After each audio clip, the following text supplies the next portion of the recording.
লাই আৰু মূলা শাকৰ লগত বনাম আজি মাছ আৰু কেঁকুৰা।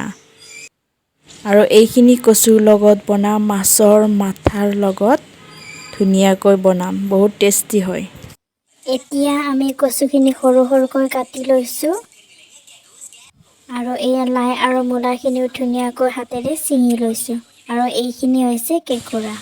আৰু এইফালে এয়া জালুকৰ গুড়ি, এয়া হৈছে জিৰা গুড়ি আৰু এয়া আদা ৰহুন জলকীয়া অলপ খুন্দি লৈছোঁ, এয়া পিঁয়াজ কাটি লৈছোঁ আৰু এইফালে মাছখিনিও মই ধুনীয়াকৈ ফ্ৰাই কৰি লৈছোঁ। মাছ ভজা কেৰাহীতে মই কচুৰ লগত মাছৰ মাথা আঞ্জা বনাম। এয়া মাছৰ মাথাখিনি আমি ধুনীয়াকৈ ভাজি লওঁ। এয়া মাছৰ মাথাখিনি এতিয়া তেলত দি দিছোঁ আৰু এইখিনিত এতিয়া ধুনীয়াকৈ ফ্ৰাই হ'বলৈ দিম।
লাই আৰু মূলা শাকৰ আঞ্জা বনাবৰ কাৰণে মই ইয়াত পিঁয়াজ কাটি লৈছোঁ, আদা ৰহুন বটি লৈছোঁ আৰু ইয়াত তেজপাত লৈছোঁ।